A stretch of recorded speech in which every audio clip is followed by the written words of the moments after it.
d'amour, si puissant, si fort, c'est le roi de gloire, il est le roi des rois. Qui secoue la terre par un saint tonnerre, qui nous émerveille par tant de mystères, c'est le roi de gloire, il est le roi des rois. Quelle grâce incomparable, quel amour infini, que tu aies pris ma croix,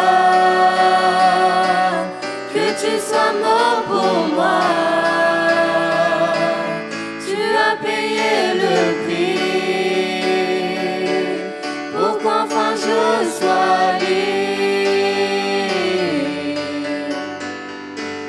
Jésus, je te chante pour ce que tu as fait, qui ramène la paix dans la confusion, change les orphelins en fils et en filles, c'est le roi de gloire, il est le roi des rois. Qui règne sur les peuples dans la vérité, brille comme le soleil de tout son éclat, c'est le roi de gloire, il est le roi des rois. Quelle grâce incomparable, quel amour infini, que tu aies pris ma croix, que tu sois mort pour moi,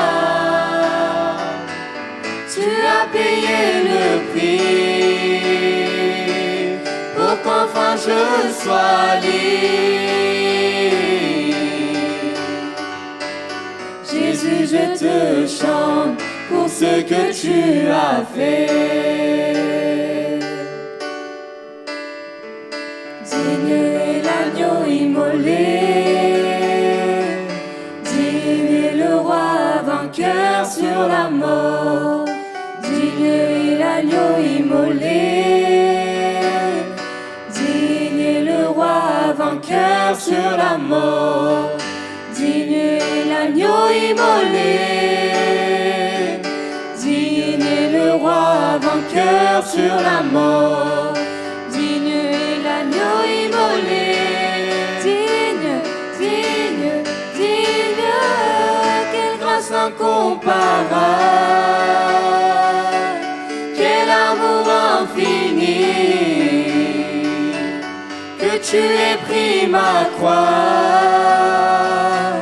que tu sois mort pour moi, tu as payé le prix, pour qu'enfin je sois libre. Jésus, je te chante pour ce que tu as fait. Quelle belle chanson et des mots assez forts pour nous ce soir. Il a payé le prix pour que je sois libre. Et la liberté, il y a tous les humains qui rêvent de l'avoir. Il y a parfois des empêchements d'avoir la liberté et que tout le monde rêve de faire ses choix proprement dit. Moi et vous, nous avons fait un choix aujourd'hui. Un jour libre, un jour de liberté, de grâce, et que nous sommes arrivés dans la maison du Seigneur. Alléluia. Amen. Que le Seigneur soit loué. Amen. Et que nous soyons bénis tous les uns les autres. Je vous invite de vous lever et nous allons lire ensemble un verset de l'Ecclésiaste, chapitre 4, le verset 17.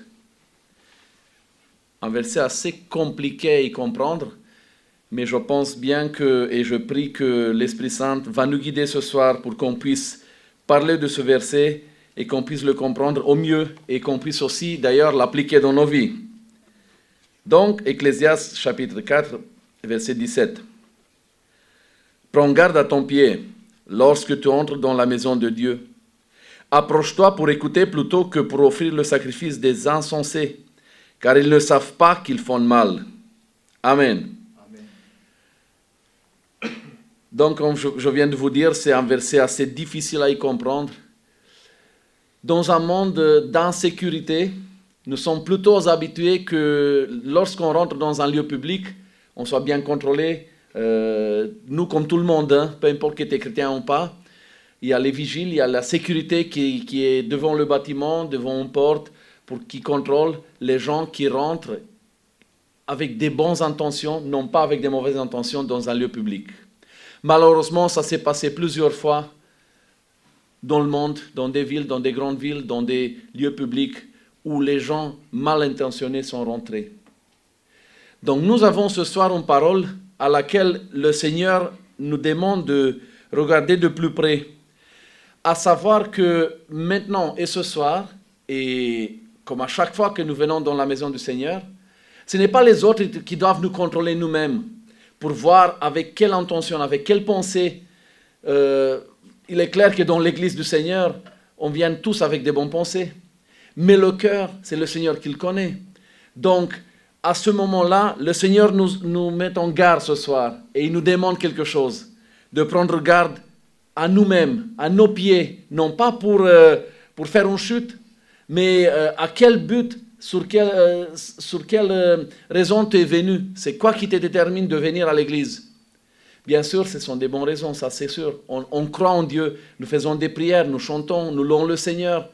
Tu rentres ici gratuitement, tu ne payes pas le prix d'un billet pour y rentrer. C'est déjà quelque chose, non? Parce que partout où tu dois aller, où tu veux aller, qu'ils soient en vacances ou dans un lieu public, peut-être même d'y aller dans le métro. Tu veux aller en transport, tu dois payer ton billet.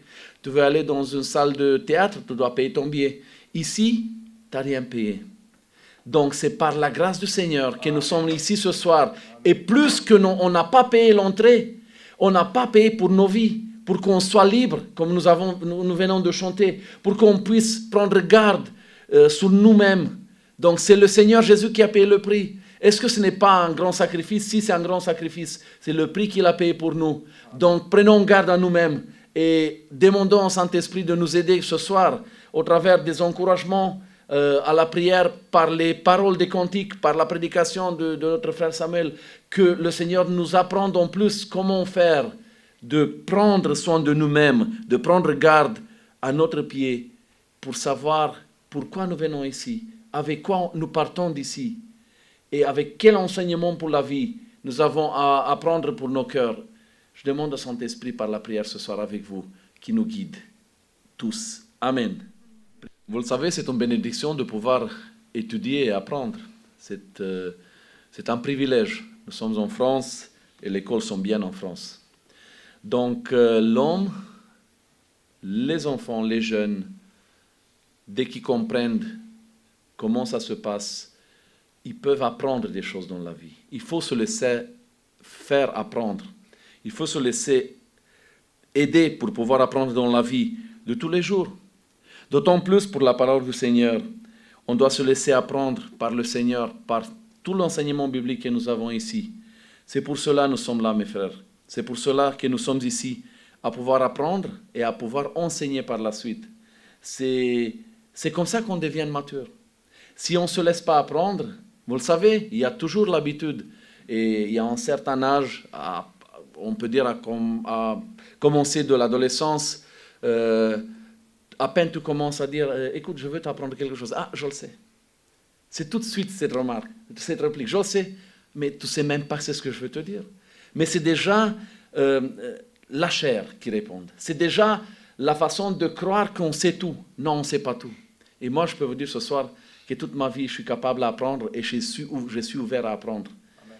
À apprendre dans la vie quotidienne et à apprendre aussi de la parole du Seigneur. C'est pour cela que nous sommes ici ce soir. Et c'est une grâce, mes chers. C'est une grâce de pouvoir apprendre, de pouvoir mettre à cœur et pouvoir répandre par la suite la parole que nous avons acquise ce soir. C'est pour cela que je pense qu'on doit encore chanter pour glorifier notre Seigneur, qu'il sait tout, qu'il connaît tout, qu'il connaît ton cœur, tes raisons pour lesquelles tu es venu ce soir ici. Et je pense que tu as des bonnes raisons. Si tu n'as pas de bonnes raisons, je demande à l'Esprit Saint de t'apprendre mieux Comment faire pour pouvoir offrir ton cœur au Seigneur, pour que tout soit reçu? Parce que c'est une grâce aussi. On fait parfois des demandes, on fait des lettres, on programme des rendez-vous pour pouvoir être reçu quelque part. Et si tu as raté ton rendez-vous, ou si tu ne vas pas de la manière qu'ils t'ont exigé d'y aller, donc tu as de fortes chances que tu sois rejeté. Donc ce soir, tu es là. C'est pour ça. Loue ton Seigneur. Loue mon Seigneur avec moi. Amen. Amen. Allez-y.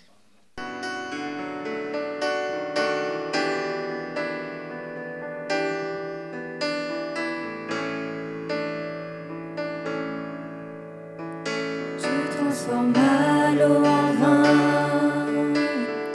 toucha les yeux de ta main, nul n'est comme toi, comme toi. Dans nos ténèbres tu brilles, tu nous redonnes la vie, nul n'est comme toi, comme toi. Dieu admirable, inébranlable, ton nom surpasse toute puissance. Dieu de miracles, incomparable, oh Dieu, Dieu admirable, inébranlable, ton nom surpasse toute puissance. Dieu de miracles, incomparable, oh Dieu, oh Dieu.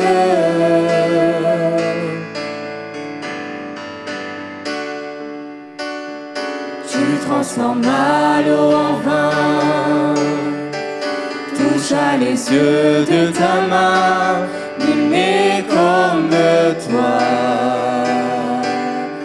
comme toi. Dans nos ténèbres tu brilles, tu nous redonnes la vie, nul n'est comme toi, comme toi. Dieu admirable, inébranlable, ton nom surpasse toute puissance. Dieu de miracles, incomparable, oh Dieu, oh Dieu. Dieu admirable, inébranlable, ton nom surpasse toute puissance. Dieu de miracles, incomparable, oh Dieu, oh Dieu. Si notre Dieu est pour nous, qui pourra nous arrêter? Et si Dieu est avec nous, qui sera contre nous? Si notre Dieu est pour nous, qui pourra nous arrêter? Et si Dieu est avec nous, qui sera contre nous?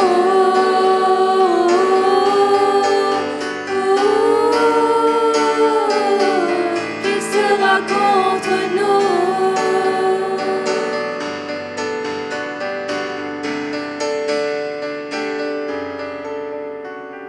Dieu admirable, inébranlable, ton nom surpasse toute puissance.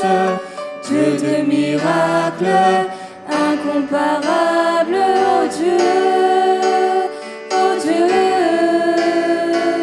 Dieu admirable, inébranlable, ton nom surpasse toute puissance. Dieu de miracles, incomparable, oh Dieu, oh Dieu. Les choses qui se passent dans la maison du Seigneur sont beaucoup plus que dans une salle de spectacle. On n'est pas ici comme des spectateurs, on est ici aussi comme des participants. Et une fois que nous avons appris, que nous nous sommes laissés enseigner par la parole du Seigneur, une fois qu'on a réussi à comprendre qu'est-ce que c'est le péché, qu'est-ce que ce Dieu de miracle a fait pour nous, pour l'humanité, à ce moment-là, je pense que le Seigneur commence à appeler les uns et les autres pour le servir, pour devenir des outils entre ses mains. C'est pour cela que vous voyez, on sait bien, des jeunes qui chantent, des frères qui prêchent, d'autres, des frères et des sœurs qui récitent des poésies, d'autres qui s'en occupent de la technique. Donc c'est à ceci la grâce du Seigneur qui nous a fait appel. Comment comprendre pour nous, prendre garde à ton pied? On sait bien, si on marche dans la rue, dans une journée où c'était pluvieux, on regarde bien où est-ce qu'on marche. On est d'accord? On ne veut pas se salir. Donc, il est clair qu'on doit prendre soin de nos habits, de notre façon de se porter et aussi d'y être. Parce que ce n'est pas uniquement les habits qui comptent, c'est plus que ça. C'est notre être intérieur qui compte plus. Donc, si nous sommes là ce soir, je pense que le Seigneur voit ton sourire, voit tes larmes, voit ton attitude, mais il te dit quand même, prends garde à ton pied quand tu rentres ici. Ne la prends pas à la légère. Dites-vous, vous avez bien visité Notre-Dame, Sacré-Cœur, les grandes cathédrales de Paris. En période d'été, il y a énormément de touristes qui y rentrent. Vous le savez bien comme moi qu'il y a des gens qui sont mis à la porte pour vérifier la tenue de chacun et de chacune qui rentre.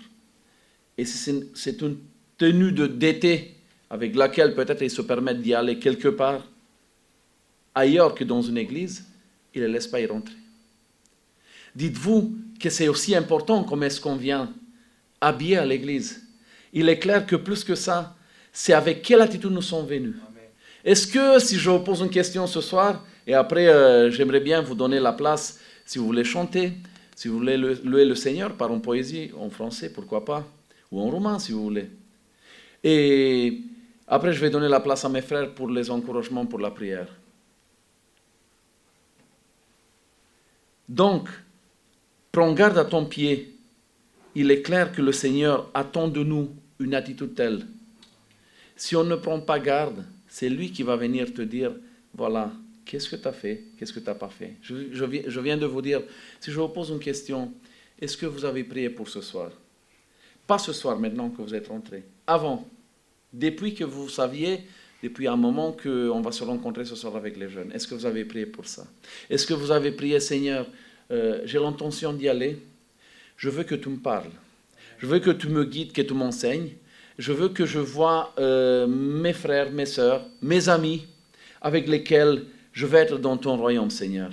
Dis-toi que celui qui est à ta gauche et à ta droite sera pour toi toujours dans l'éternité. Ça te dit grand chose, ça, non? Dis-toi qu'il y a encore des jeunes qui ne sont pas venus ce soir, ou des jeunes qui, dans le temple, jusqu'à la venue du Seigneur, ils seront convertis, ils vont venir, ils vont être sauvés par le Seigneur.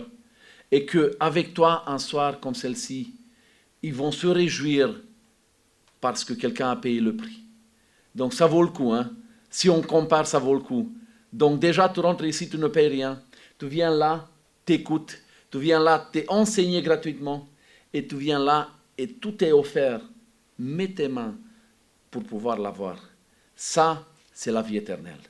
La vie éternelle qui, au travers de la parole qui est prêchée, nous est transmise comme enseignement. C'est par le sacrifice de Jésus que la vie éternelle nous est garantie. Mais il faut marcher avec lui. Vous le savez, ça ne suffit pas à commencer à faire des pas dès que tu as 9 mois, un an et 2 mois par exemple. Ça ne suffit pas à faire des pas. Il faut marcher. Une fois que tu marches, tu dois commencer à courir. Une fois que tu marches, tu dois commencer à apprendre de monter. Vous le savez, le chemin, la vérité et la vie, c'est Jésus. Amen. Mais nous avons un chemin à suivre. Dans ce chemin, ce n'est pas uniquement une promenade. C'est une lutte continue. C'est de s'efforcer soi-même, de pouvoir y monter sur la montagne. C'est pour cela, mes frères et sœurs, nous sommes ici.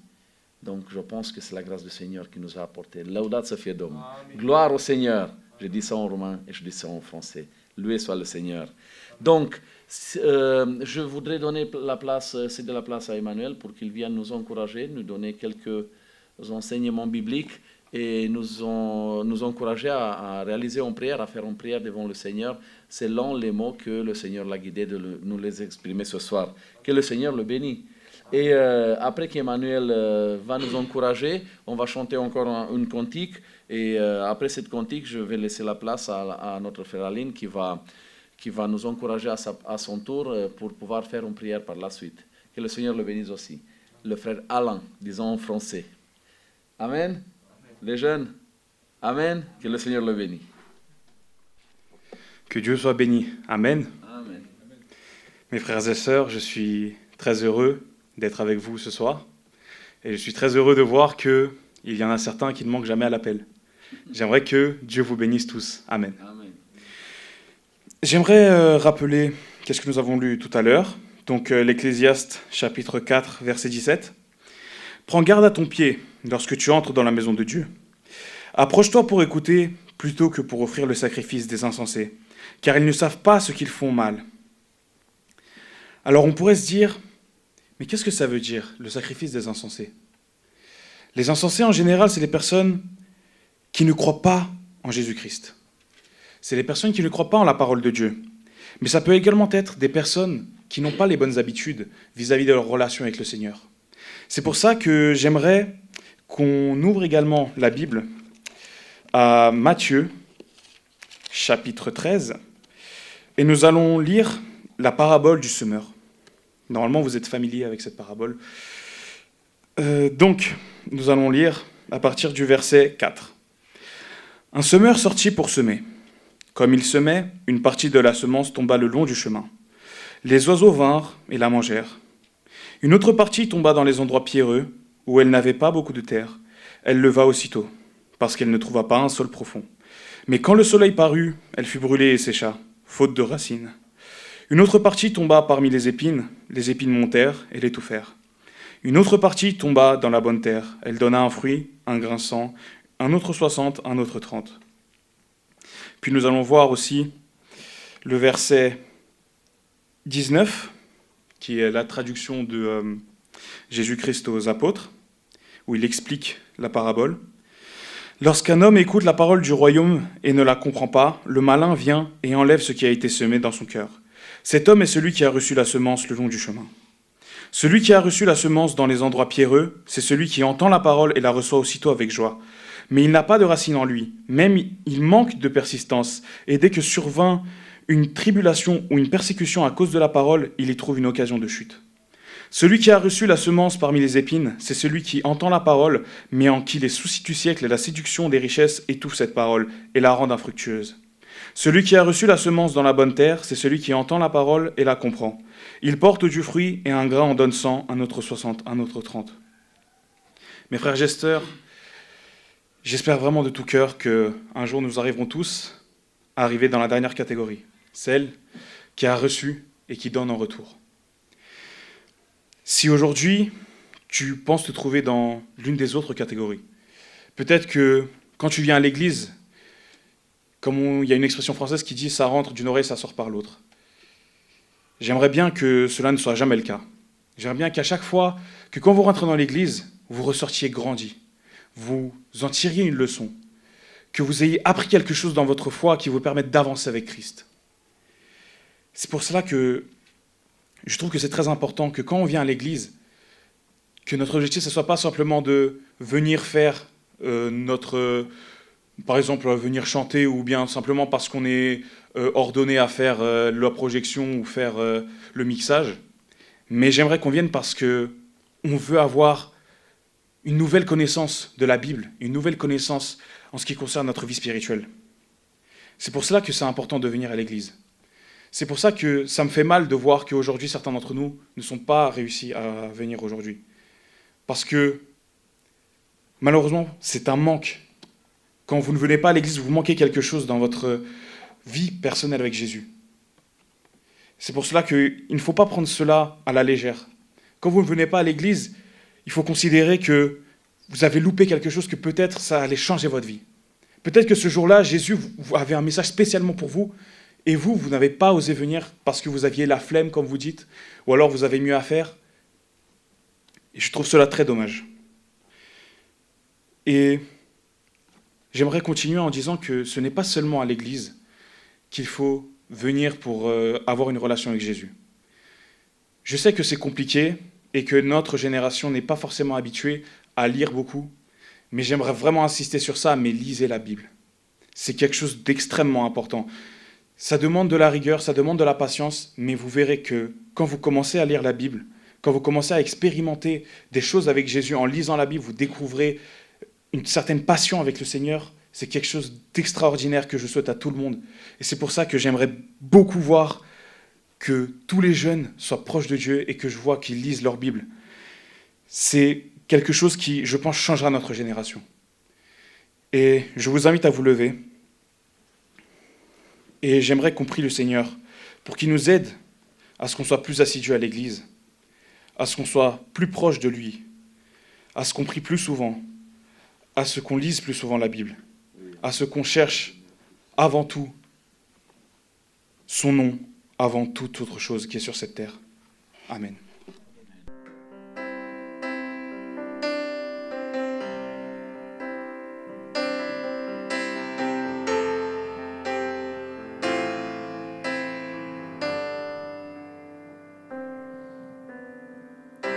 Tu étais là dès la création, Fils unique du Dieu très haut. Les mystères de ta gloire révélés,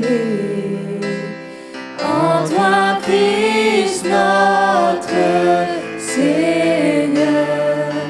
Oh, ce nom est si merveilleux, oh, ce nom est si merveilleux, le nom de Jésus-Christ, mon roi. Oh, ce nom est si merveilleux, sa beauté est sans pareil. Oh, ce nom est si merveilleux, le nom de Jésus. Tu n'as pas voulu laisser sans nous.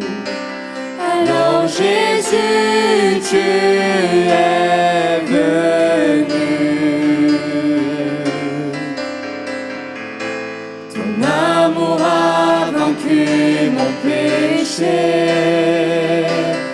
Rien ne peut nous séparer. Oh, ce nom est si glorieux. Oh, ce nom est si glorieux. Le nom de Jésus-Christ, mon roi.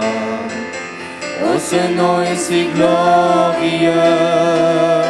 Sa beauté est sans pareil. Oh, ce nom est si glorieux, le nom de Jésus.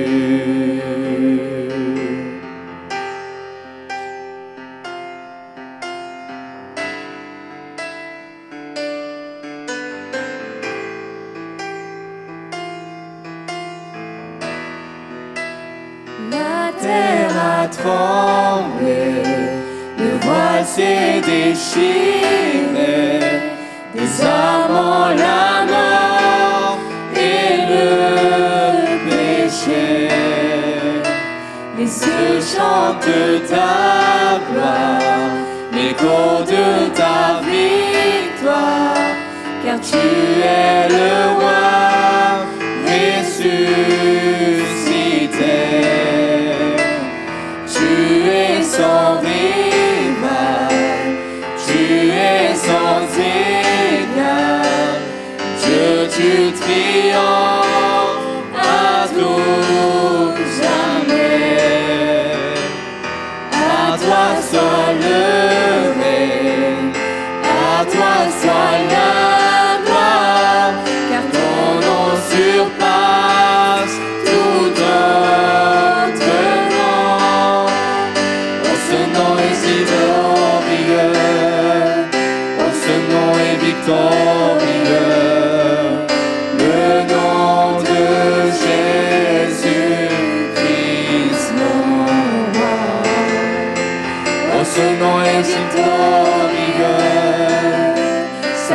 puissance est sans pareil. Oh, son nom est victorieux, le nom de Jésus.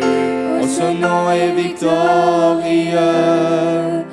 Oh, son nom est victorieux, le nom de Jésus-Christ, mon roi. Oh, ce nom est victorieux, sa puissance est sans pareil. Oh, ce nom est victorieux, le nom de Jésus.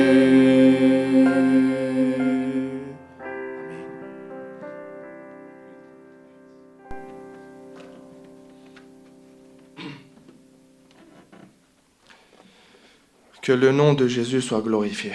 Amen. Amen. Vous pouvez vous asseoir.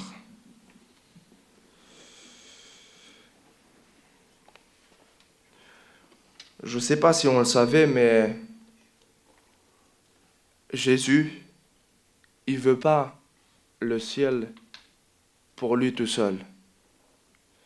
Il est descendu sur la terre pour que nous, ensemble avec lui, on puisse être au ciel.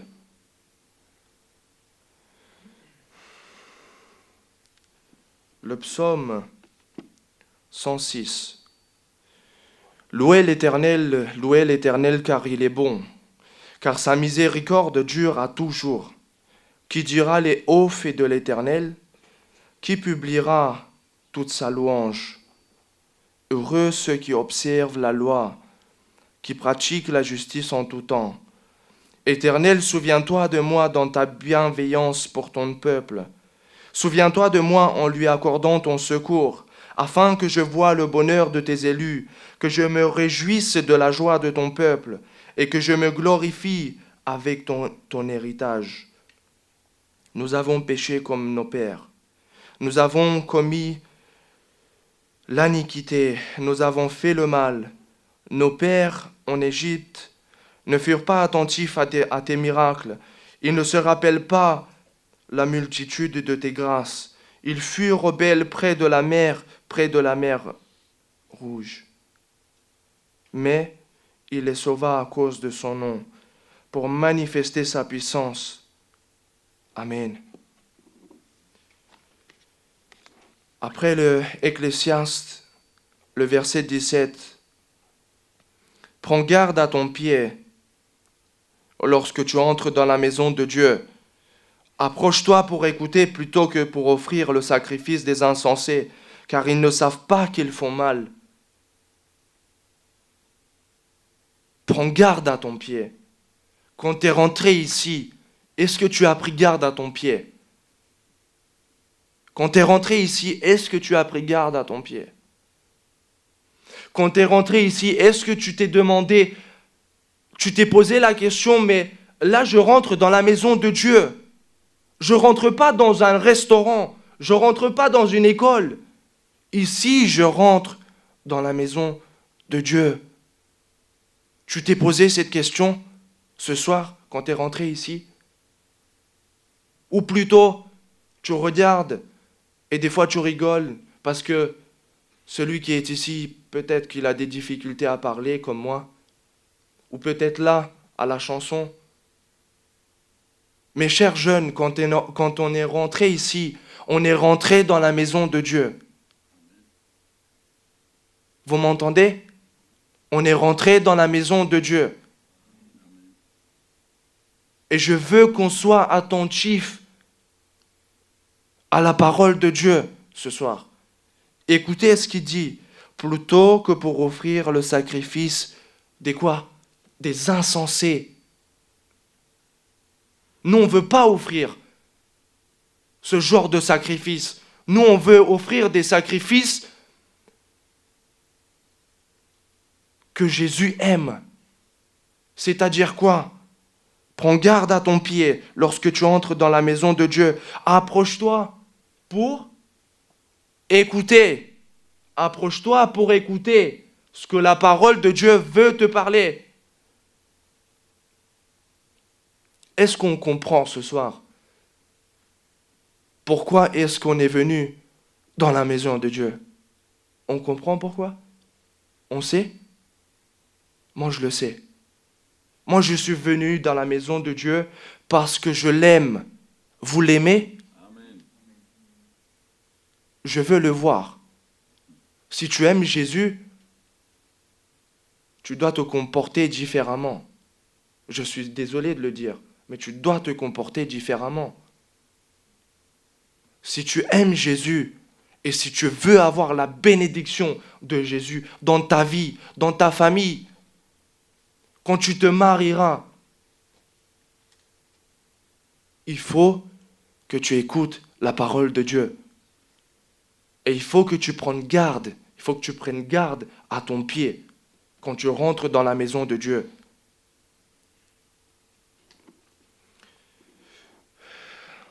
Matthieu chapitre 4. La parole de Dieu nous dit quelque chose de magnifique.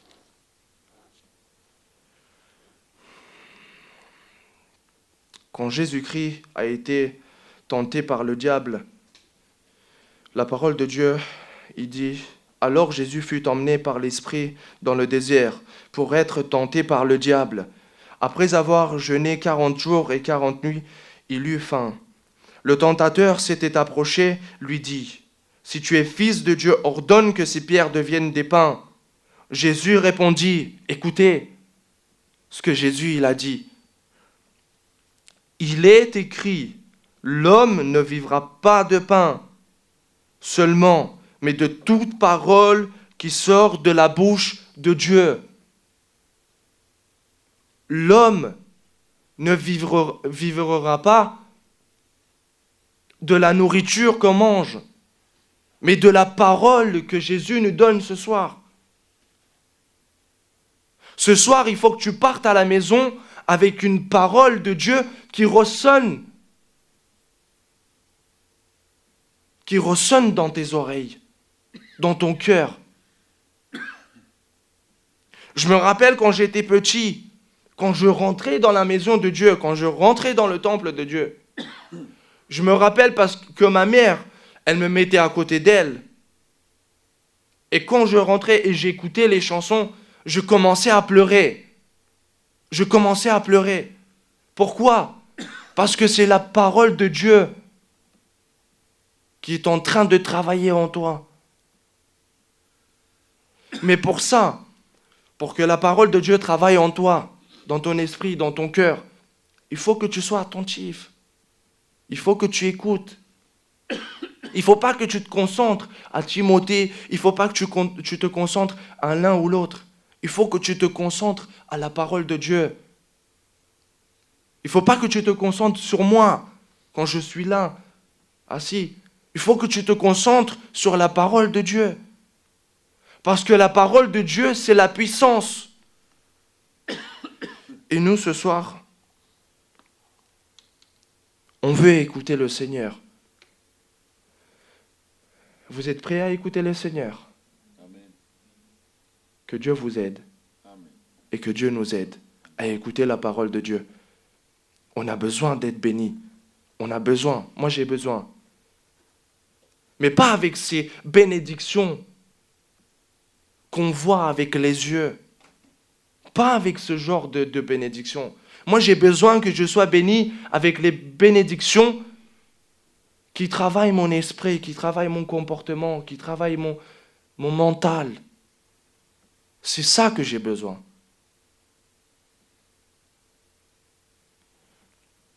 Ne te presse pas d'ouvrir la bouche. Ne te presse pas d'ouvrir la bouche. De chanter, de dire quelque chose,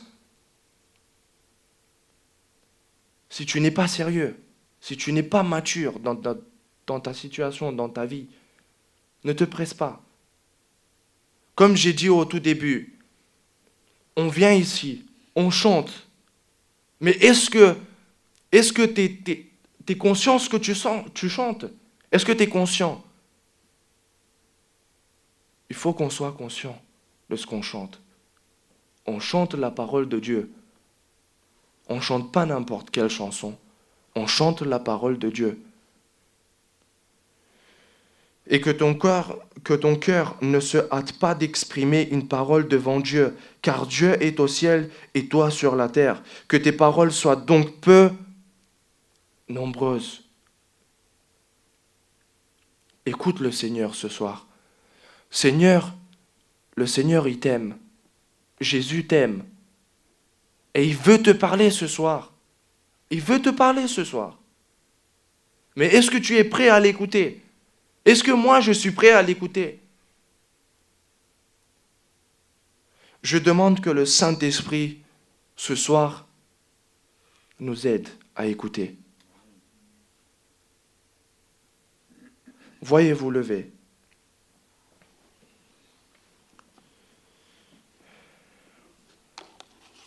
J'ai lu ce psaume. Nos pères en Égypte ne furent pas attentifs à tes miracles. Tu veux que tes enfants, quand on aura, soient attentifs à tes miracles, à les miracles que Dieu fait dans ta vie, dans ta famille. Tu veux, non ? Que Dieu vous bénisse. Moi, je veux que vous soyez bénis. Amen. Louez l'Éternel car il est bon, car sa miséricorde dure à toujours. Dure à toujours. Si toi, tu es attentif à la parole de Dieu, sa miséricorde dure à toujours. Si tu es attentif. Ce que lui demande, c'est que toi, tu sois attentif à ses paroles ce soir. Et que Dieu nous bénisse. On va prier pour ça. Et on va prier que Dieu nous aide à écouter. À écouter. Fermez les yeux si vous voulez quand on chante. Quand on écoute la parole de Dieu. Fermez les yeux et écoutez juste la parole. Ne regardez pas les gestes, ne regardez pas les choses qui peuvent te déconcentrer. Ferme les yeux et écoute ce que le Seigneur veut te parler. Allons prier. Amen. Je remercie le Seigneur pour toutes ces paroles qui ont été exprimées ici par nos frères. Que le Seigneur les bénisse. Vous savez, peut-être vous vous rappelez quand vous étiez petit, quand vous écoutiez vos parents, vous avez eu parfois une récompense. Et c'est assez souvent des sucreries. Nous sommes habitués à être récompensés. Nous, qui nous sommes les grandes, on est habitués, si nous travaillons, à avoir un salaire. Vous, suivant vos efforts à l'école, vous vous attendez à avoir des bonnes notes. Donc c'est bien normal, c'est bien dans la logique des choses qu'on a quelque chose en retour suite à nos bonnes actions. Qu'est-ce que vous dites? Est-ce que le Seigneur, il se traitait mieux que nous nous traitons les uns les autres? Oui ou non? Oui. Car Jésus nous assure une récompense. Une récompense. Quand nous regardons ce verset, est-ce que ça t'inspire quelque chose à dire? Cette expression « prends garde », est-ce que ça t'inspire obéissance? Non pas uniquement écouter, à obéir, à apprendre, à chercher à avoir une récompense telle qu'elle, suite à ton comportement. Si, je peux le comprendre si je veux. D'ailleurs, je veux parler à ceux qui servent le Seigneur dans l'Église. Et je vous invite à vous asseoir. Ce n'est pas à moi de prêcher, mais j'ai eu cette pensée à cœur, je voudrais vous le dire. Si vous vous rappelez bien, on avait parlé avec les membres de l'Église comme quoi, si le jour de la Sainte Seine, vous ne pouvez pas prendre part à la Sainte Seine, par de telles raisons, ne venez pas servir le Seigneur. C'est en vain. C'est comment en démériter de louer le Seigneur si tu ne peux pas prendre la Sainte Seine. Bon, parmi vous, vous êtes des enfants qui vous avez grandi dans l'Église. Parmi vous, vous n'êtes pas encore baptisés parce que vous n'avez pas l'âge. Mais quand même, on vous donne l'occasion de chanter soit dans un groupe, soit dans une chorale, dans un orchestre. Donc, je ne peux pas vous voir vraiment, à vrai dire, écoute, il n'a pas participé à la Sainte Seine, donc sans doute il y a un problème spirituel là-dedans. Mais comment ça se peut qu'il existe et que tu ne le vois pas? Ça vous est arrivé souvent? Je ne l'espère pas, mais ça peut arriver qu'en relation avec vos amis, vos collègues, vous leur donnez un conseil et en retour ils te disent, c'est toi qui me dis? C'est toi qui me dis de ne pas mentir? Mais c'est uniquement hier que je t'ai entendu mentir, j'ai la preuve. C'est un défaut spirituel, ça. C'est un défaut de caractère. Donc tu ne peux pas y aller dire à quelqu'un quelque chose à faire si tu n'es pas capable de le faire. Dites-vous, est-ce qu'on peut y tomber dans l'hypocrisie une fois que les frères nous ciblent, ils disent « Ah bah, elle chante bien ». Chanter bien et avoir une bonne vie spirituelle, c'est différent. Ça peut être un talent ou un don de la part du Seigneur. Parce que les gens dans le monde, ils chantent. Ça ne veut pas dire qu'ils chantent au Seigneur. Ça ne veut pas dire qu'ils ont des dons spirituels. Ça ne veut pas dire qu'ils ont un bon caractère. Non, par contre, on voit souvent, malheureusement, que les gens qui sont sur la scène internationale, ils finissent assez souvent mal. Malheureusement pour eux. Malgré qu'ils chantent bien. Donc il y a une tentation, et c'est pour ça que j'ai dit, je veux parler à ceux qui servent le Seigneur. Et ceux qui restent dans les bancs, vous n'êtes pas à l'abri de nos conseils. Mais quand même, si ça t'arrive un jour que tu pêches intentionnellement, et après tu viens servir le Seigneur, ça c'est grave. N'attends pas une récompense. Car le Seigneur connaît nos cœurs à tous. Et c'est à ceci le verset continue à dire, plutôt que pour offrir le sacrifice des insensés. Parce que ça nous tente de tomber dans l'hypocrisie à dire, bah écoute, je le fais parce que j'ai l'habitude de le faire. Dites-vous, c'est quoi au plus respectueux envers le frère ou la sœur, quand le jour J, il doit sortir pour chanter, et il dit aujourd'hui je ne chante pas. Tout le monde va dire, mais qu'est-ce qu'elle a fait? Et la réponse est, je préfère m'asseoir et écouter. Il est bien vrai qu'on dit ça. Est-ce que vous le faites? Est-ce que ça vous est arrivé au moins une fois dans la vie de dire, je préfère m'asseoir et écouter plutôt de parler ou chanter parce que je ne suis pas digne. Ah non, tu ne dis pas ça, je ne suis pas digne. Tu dis, je ne peux pas. Et tu t'assois et tu écoutes. C'est bien. Mais si tu oses continuer une fois, une deuxième fois, une troisième fois, je ne veux pas que la voix du Seigneur retentisse un jour qui dit, va. Mais nous avons fait, Seigneur. Ah non, il va dire, non, va. Et tu sais bien pourquoi. Et si tu ne veux pas le reconnaître, je te le dirai pourquoi. Car il y a un verset dans la Bible, il y a plusieurs, où le Seigneur compare le sacrifice de quelques-uns, quelques-unes, et que le Seigneur ne le reçoit pas. À quelle intention Caïn avait apporté son sacrifice? Il n'a pas été reçu.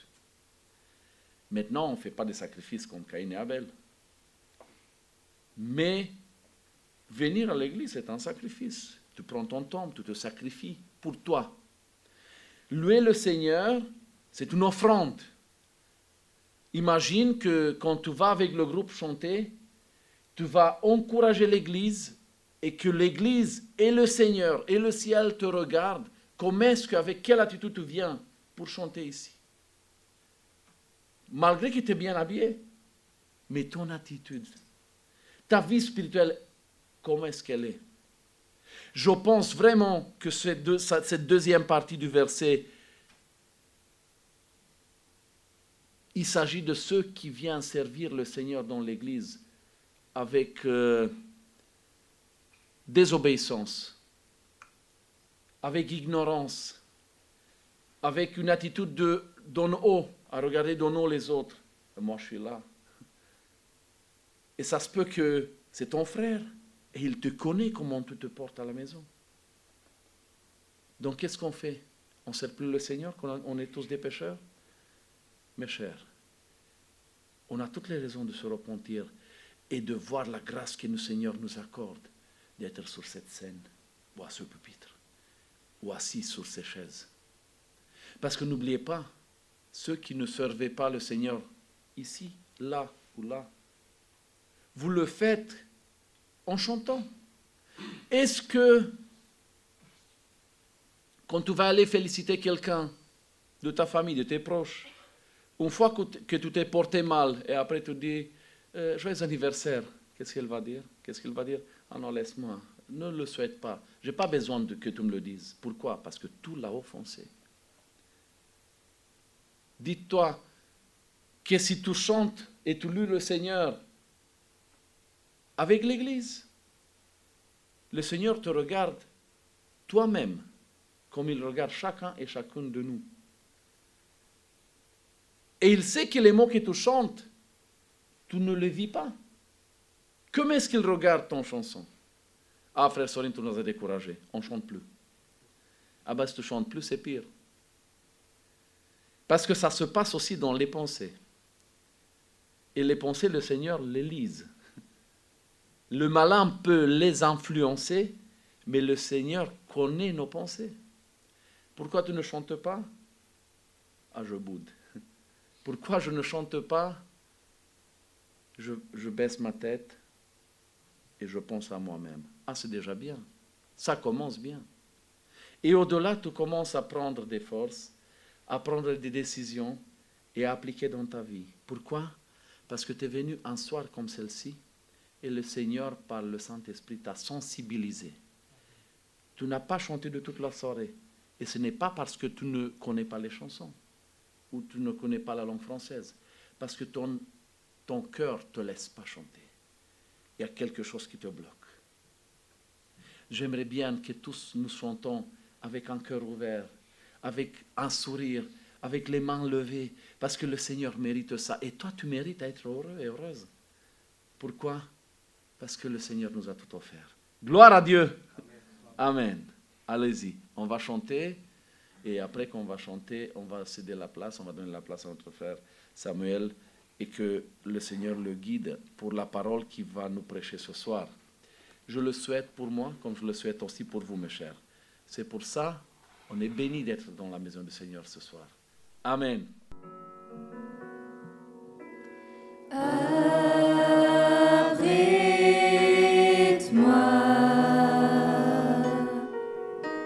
Sous tes ailes, couvre-moi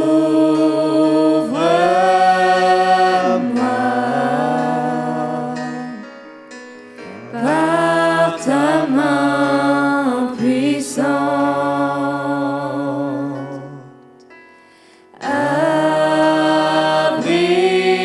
Abrite-moi sous tes ailes, couvre-moi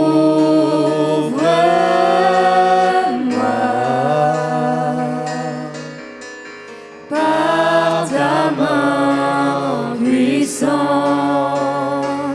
Même si les océans se déchaînent, je les traverserai avec toi. Père, tu domines les tempêtes. Je suis tranquille car tu es là.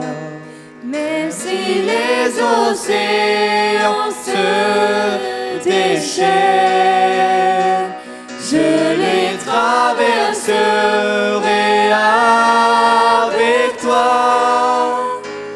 Père, tu domines les tempêtes. Je suis tranquille, car tu es là. Je suis tranquille, car tu es là. En Jésus seul, je me confie. Il me donne force, calme et puissance. En Jésus seul, je me confie. Il me donne. Il me donne force, calme et puissance. Même si les océans se déchaînent, je les traverserai avec toi. Père, tu domines les tempêtes. Je suis tranquille, car tu es là. Même si les océans se déchaînent, je les traverserai avec toi. Père, tu domines les tempêtes. Je suis tranquille, car tu es là. Je suis tranquille, car tu es là. Amen. Amen. Que Dieu soit béni. Bonsoir à tous. C'est un privilège toujours d'être parmi vous. Je remercie Sorine, sa confiance, son amitié au travers des années qui passent. Ça fait toujours plaisir de voir qu'on compte pour quelqu'un que l'on apprécie. Je vous invite à ouvrir la Bible dans le livre de Matthieu, l'évangile de Matthieu au chapitre 6, et nous allons lire à partir du verset 11. Matthieu chapitre 6, à partir du verset 11, il est dit « Donne-nous aujourd'hui notre pain quotidien. Pardonne-nous nos offenses, comme nous aussi, nous pardonnons à ceux qui nous ont offensés. » Amen. Amen. La fois dernière que j'ai eu le privilège d'être avec vous, nous avions commencé à étudier le Notre Père et nous avions vu les 3 premières requêtes. Je pense que peut-être que vous l'avez un peu oublié. Aussi, je me permets de faire un petit rappel du contenu du Notre Père. Le Notre Père, c'est la prière enseignée par Jésus-Christ à ses disciples. Pas seulement ses apôtres, mais on est dans le cadre du sermon sur la montagne, où il y avait toutes sortes de familles et de personnes qui venaient écouter le Seigneur. Et dans ce cadre-là, il va enseigner ce qu'est la prière, comment prier.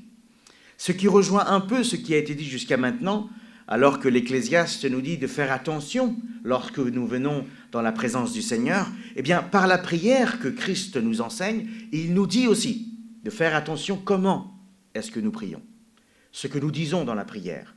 Et ça va aussi loin que l'apôtre Jacques va dire dans son épître, « Vous ne recevez pas ce que vous demandez parce que vous demandez mal. » Donc, pour éviter que cela nous arrive et pour faire attention de comment on s'adresse à Dieu, il vaut mieux emprunter les enseignements que Christ nous donne concernant la prière pour être alors sûr qu'il répondra. Donc, dans le cadre du sermon sur la montagne, Christ nous enseigne le Notre Père. Il commence par, il y a au total 6 requêtes. Notre Père qui es aux cieux, que ton nom soit sanctifié. Ça, c'est la première requête. La deuxième, c'est que ta volonté soit faite et que ton règne vienne. Pardon, que ta volonté soit faite, oui, que ton nom soit sanctifié, que ton règne vienne et que ta volonté soit faite sur la terre comme au ciel. Les 3 premières requêtes que je viens de lire, ce sont des requêtes qui concernent Dieu. Ça ne nous concerne pas. Tandis que les versets que nous avons lus, c'est « Donne-nous notre pain »,« Pardonne-nous nos offenses », et on aurait pu ajouter le dernier verset qui termine le Notre Père, qui dit Garde-nous du malin », où il est dit « Ne nous induis pas en tentation, mais délivre-nous du mal ». Mais ça nous concerne nous. Le pain, le pardon, et être délivré du malin, c'est notre situation, notre affaire en tant qu'être humain. Ça ne concerne plus Dieu en tant que tel. Dieu n'a pas besoin de pain, Dieu n'a pas besoin d'être pardonné, et Dieu n'a pas besoin d'être délivré du mal. Nous, oui. Donc, les 3 premières requêtes concernent Dieu. Les 3 autres nous concernent, nous. Mais tout cela uni dans une seule et même prière. Car ce que Dieu a uni, l'homme ne doit pas le séparer. Et malheureusement, nous vivons dans une société qui était jadis chrétienne et qui avait uni ces 2 choses. Mais qui a commencé, avec l'histoire, depuis notamment la Révolution française, à séparer Dieu et à séparer ce qui est Dieu de ce qui vient de Dieu. Et on a commencé à aimer les bénéfices du christianisme sans le Christ. On veut une droite morale sans l'auteur de cette morale qui est Christ. On veut la solidarité entre les êtres humains, la fraternité entre les êtres humains, mais on ne veut pas celui qui nous a créés en tant qu'êtres humains. On veut la paix, mais sans le prince de paix. On veut les bénéfices de Dieu sans Dieu. Parce qu'on sépare les 3 premières requêtes des 3 autres. Un peu comme lorsque Jésus va dire « Aime ton prochain comme toi-même ». Et c'est quelque chose que tout le monde peut dire, que les politiques peuvent s'approprier, que même les grands humanistes, les grands philosophes peuvent faire siennes les paroles de Jésus en disant « Aime ton prochain comme toi-même ». Le problème, c'est que Jésus n'a pas que dit cela. Et Jésus le dit, la phrase entière de Jésus, c'est « Tu aimeras le Seigneur ton Dieu de tout ton cœur, de toute ta force, de toute ton âme, et tu aimeras ton prochain comme toi-même ». Ça va ensemble. C'est un peu comme une croix. Vous avez la barre verticale et vous avez la barre horizontale. La barre verticale, c'est celle qui nous relie à Dieu, et la barre horizontale, c'est celle qui relie les êtres humains entre eux. Ce n'est qu'ensemble qu'une croix peut être formée. Aussi, lorsque Christ vient ici nous parler de la prière, il parle à la fois de Dieu et de nos besoins. Nous avions vu également ce que signifie que le nom de Dieu soit sanctifié, ce que signifie que son règne vienne, et ce que signifie que sa volonté soit faite. Alors juste un petit détail par rapport à la volonté de Dieu, c'est qu'on pourrait se poser une question et se demander, est-ce que Dieu a une volonté ? Je sais, quand on se pose la question, c'est écrit que ta volonté soit faite, donc forcément Dieu doit avoir une volonté. Oui, mais c'est pas si simple à comprendre. Parce que normalement, une volonté, c'est tendre vers quelque chose que nous n'avons pas. Vous êtes peut-être étudiant, donc votre volonté, c'est d'avoir un diplôme. Vous êtes peut-être en recherche du travail, votre volonté, c'est d'avoir un travail. Vous êtes peut-être à la recherche du prince charmant ou de votre princesse charmante parce que vous ne l'avez pas. Donc, votre volonté tend vers quelque chose que vous n'avez pas. Or, qu'est-ce que Dieu n'a pas ? Si Dieu est autosuffisant, si Dieu n'a besoin de rien ni personne, s'il existe par lui-même, comment peut-il désirer autre chose ? Qu'est-ce qu'il peut bien vouloir qu'il n'a pas ? En réalité, c'est un peu paradoxal dans un premier temps, mais je m'expliquerai. Ce que Dieu veut, c'est lui-même pour nous. Dieu se veut lui-même pour nous. Parce que c'est quand nous nous approchons de Dieu que nous sommes bénis. Dieu veut se glorifier, lui, en nous. Vous comprenez ? C'est un peu comme une fontaine. Vous savez, les fontaines, dans les paysages urbains, comment fonctionnent les fontaines ? Les fontaines ne fonctionnent pas avec la pluie. Ça fonctionne, ils ont une réserve d'eau, l'eau jaillit, et en dessous, où on ne voit pas, il y a une pompe qui relance l'eau pour que la fontaine s'auto-alimente. Eh bien, Dieu, c'est à peu près pareil. Dieu veut que son nom soit glorifié. Il se veut lui-même pour nous. Qu'est-ce que c'est que le châtiment, le pire châtiment pour l'être humain ? c'est d'être privé de quoi? Vous vous souvenez, Romains? Car tous ont péché et sont privés de la gloire de Dieu. L'enfer consiste en cela, en être privé de la gloire de Dieu. À l'inverse, Jésus va dire, au moment où il va ressusciter Lazare, il va dire, si tu crois, tu verras la gloire de Dieu. Donc, lorsque Dieu se glorifie, c'est là où son peuple est béni. Maintenant, il est dit, et c'est important de comprendre cela, parce que quand on lit « Donne-nous aujourd'hui notre pain quotidien », on se dit « Ah, enfin, on va pouvoir s'intéresser à mes besoins. Enfin, le Seigneur va me laisser un espace pour exprimer tout ce dont j'ai besoin. » Oui, mais, encore une fois, on ne doit pas découper les 3 dernières requêtes des 3 premières requêtes. Et on doit même lire les 3 dernières requêtes à la lumière des 3 premières. Ça veut dire que le pain que l'on va demander à Dieu doit être demandé pour que son nom soit sanctifié, pour que son règne vienne et pour que sa volonté soit faite. C'est totalement légitime de demander un travail, mais demandez-le pour que son nom soit sanctifié dans le travail où vous serez, pour que sa volonté s'accomplisse là où vous serez, et pour que vous puissiez étendre le royaume de Dieu là où vous serez.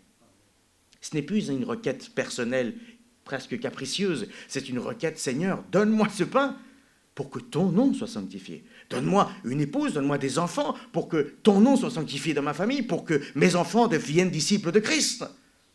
Et donc que le royaume puisse s'étendre. Donc le fait de demander, donne-nous aujourd'hui notre pain quotidien, le fait de demander à Dieu qu'il nous donne notre pain, ne doit pas être dissocié des 3 premières requêtes. Maintenant, qu'est-ce que ça veut dire que de dire au Seigneur, donne-nous aujourd'hui notre pain quotidien? Déjà de dire, Seigneur, donne-nous. Donne-nous. C'est presque un ordre. Comment est-ce que Dieu peut nous donner quelque chose comme si on pouvait mériter la chose, comme si on pouvait exiger à Dieu quelque chose? Dieu ne doit rien à personne. Le livre de Job va poser une question, Dieu va poser une question à Job en lui disant, qui m'a donné en premier pour que je lui dois quelque chose? Envers qui je suis redevable? Envers personne, puisque Dieu est le créateur et la première cause de toute chose. Mais si c'est le cas, alors comment pouvons-nous oser à dire à Dieu, donne-nous? Comment peut-on prétendre nous approcher du Seigneur et lui dire, donne-moi? Alors, bien sûr, vous allez mettre les formes. S'il te plaît, Seigneur, vous allez parler avec peut-être douceur. Oui, mais quand bien même, dans le fond, il y a quand même cette demande, presque cette exigence qui dit, donne-moi mon pain quotidien. Donne-le-moi. Au nom de quoi le Seigneur nous le donnerait? Alors, n'allons pas chercher de raisons en nous. Il n'y a pas de bonne raison pour que le Seigneur nous bénisse en nous-mêmes. C'est pour ça qu'il a été dit par Sorine notamment que nous sommes au bénéfice de la grâce de Dieu. Et la grâce, elle se manifeste justement envers ceux qui ne la méritent pas. Si c'est un mérite, alors dans ce cas-là, j'ai gagné la faveur de Dieu. Mais qui peut gagner la faveur de Dieu? Il n'y en a qu'un seul qui l'a gagné. Et c'est parce qu'il l'a gagné qu'en son nom, nous pouvons l'exiger. Christ a gagné la faveur de Dieu. Vous vous souvenez ce qu'a dit le Père quand Jésus est sorti du baptême? Il est sorti et il y a une colombe qui est venue, une voix s'est fait entendre du ciel qui a dit « Celui-ci est mon fils bien-aimé en qui j'ai mis toute mon affection. » Mais parce que vous et moi sommes en Christ, ces mêmes paroles que Christ a reçues sont également valables pour nous. De sorte que quand Jésus entend « Celui-ci est mon fils bien-aimé », nous pouvons entendre « Celui-ci est mon fils, celui-ci est ma fille bien-aimée, en qui j'ai mis toute mon affection. » Dieu nous a aimés en Christ. Et parce qu'il nous aime en Christ, il nous aime d'un amour incommensurable, d'un amour éternel. C'est pour ça que nous demandons toutes choses dans le nom de Christ. C'est-à-dire, Seigneur, je viens vers toi, j'ai tout un tas de requêtes à te demander, mais ce n'est pas en mon nom que je viens, c'est au nom du Seigneur. C'est un peu comme si vous avez des connaissances et vous dites, écoutez, tu as besoin d'un plombier, tu as besoin d'un serrurier, moi j'ai un oncle serrurier. Bon, tu l'appelles et tu dis que tu viens en mon nom. Donc ça veut dire que quand vous appellerez le serrurier, oui, le frère Samuel m'a dit que. Alors mon oncle, normalement il est gentil, il va dire, ah d'accord, si c'est Samuel mon neveu, je vais faire cette faveur. Vous comprenez l'idée? De la même façon, on peut dire à Dieu, donne-moi, non pas parce que je le mérite, non pas parce que j'étais sage, Et non pas parce que j'ai été à la hauteur des prescriptions que l'on m'a données, mais parce que Christ a acquis pour moi cette faveur. Je peux dire à Dieu, donne-moi ton salut, parce que Christ l'a acquis pour moi. Parce que Christ a payé pour moi. Je ne viens pas en mon nom, mais au nom de Jésus-Christ. Et avec ce nom-là, Dieu ne peut que nous bénir. Dieu ne peut que accéder à notre demande. Donc, donne-nous, c'est par Christ. Il est dit, donne-nous aujourd'hui notre pain quotidien. Aujourd'hui. C'est une phrase ou un mot que j'aime beaucoup parce que il y a deux philosophies qui s'opposent. Vous connaissez tous, particulièrement en tant que jeunes, si vous ne l'avez pas entendu, en tout cas, on nous incite à le vivre, ce que l'on entend par le carpe diem, cueille le jour. C'est-à-dire, tu n'as qu'une vie, c'est maintenant. Tu n'as qu'une jeunesse, c'est maintenant. Tu n'as qu'une opportunité, c'est maintenant. Alors, vis comme s'il n'y avait pas de lendemain. Cueille le jour, carpe diem. On n'a qu'une seule vie, et normalement, on dit cette formule, on n'a qu'une seule vie, avant de faire une grosse bêtise. Pour se justifier de faire cette bêtise. De toute façon, j'ai qu'une seule vie, et si je ne le fais pas aujourd'hui, je ne le ferai peut-être jamais. Donc, et pourtant, là, Jésus semble donner raison à cette philosophie. Il ne dit pas « donne-nous pour demain ou pour après-demain », il nous dit « donne-nous aujourd'hui ». Donc, il y a un empressement pour aujourd'hui. Mais même s'il y a le mot « aujourd'hui », Christ ne l'utilise pas comme l'utilise le monde. Le monde dit « pense à aujourd'hui parce qu'il n'y a peut-être pas de demain ». Jésus dit « pense à aujourd'hui, à la lumière de demain ». On a cité le livre d'Ecclésiaste. Dans le livre d'Ecclésiaste, il est écrit « fais tout ce que ton cœur désire ». C'est un commandement biblique. Fais tout ce que ton cœur désire. Alors, on pourrait juste prendre cette partie du passage et dire à papa et maman, je m'en vais, je vais là-bas, je vais faire ceci, parce que la Bible me dit, fais tout ce que ton cœur désire. Si un jour mon fils me fait ce coup-là, je le lirai le passage en entier. Le passage dit, mais prends garde, parce que tu seras jugé pour cela. En d'autres termes, fais, mais à la lumière de ce qui viendra demain. Qu'est-ce qui va venir demain? Déjà le Seigneur revient. Et s'il ne revient pas, on ira le rejoindre. Mais dans tous les cas, il y aura une rencontre avec le Seigneur. Et il y aura aussi le moment où on va dévoiler notre vie devant le Seigneur. Donc, oui, il y a un aujourd'hui, mais par rapport à demain. Un film que j'aime beaucoup, un des personnages du film va dire ceci, ce que nous faisons dans notre vie résonne dans l'éternité. Alors oui, pense à aujourd'hui, mais pense à la lumière de ce qui va se passer demain. Vous connaissez tous la phrase célèbre de Karl Marx, la religion est l'opium du peuple. Pourquoi Karl Marx disait cela? Parce qu'il pensait que il fallait faire une révolution. Il fallait que les travailleurs, les ouvriers fassent une grosse révolution pour pouvoir changer le cours des choses et pour pouvoir améliorer les sociétés. Sauf qu'il s'est rendu compte que le christianisme, en l'occurrence, parce qu'il n'a pas connu l'islam, mais le christianisme, en l'occurrence, avait tendance à dire « Tu es pauvre aujourd'hui, tu es dans une situation misérable aujourd'hui. C'est pas grave, au ciel, tu seras riche. » La Bible dit « N'accumulez pas de richesses dans la terre, parce qu'ici tout rouille, tout est volé, mais accumulez des richesses pour l'éternité. » Alors Karl Marx entendait ça et disait « Ah bah dans ce cas-là, on ne fera jamais de révolution. » La religion a le même effet que l'opium, et l'opium c'est une drogue. Et bon, j'espère que vous ne savez pas par expérience, mais par connaissance, que la drogue a cette tendance-là d'endormir les consciences. On n'est plus conscient de ce que l'on fait, on est à moitié endormi, comme certains ce soir ici.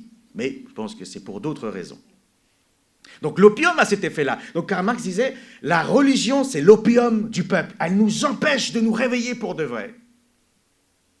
Un très bon auteur a répondu à Karl Marx en lui disant que l'athéisme était l'opium du peuple. Parce que l'athéisme nous fait croire que l'on peut faire ce que l'on veut ici-bas et qu'on ne sera pas jugé après. Qu'est-ce qui nous empêche de faire ce que Hitler a fait, ce que Staline a fait? Est-ce que d'autres personnes plutôt mauvaises ont fait dans l'histoire? Si au final, après tout ça, il n'y a rien. Donc le véritable opium du peuple, c'est l'athéisme. Mais le aujourd'hui dont parle Christ, c'est pas simplement un aujourd'hui comme si demain ne comptait pas. Mais c'est un aujourd'hui qui a plusieurs sens. Le premier, c'est aujourd'hui, aujourd'hui.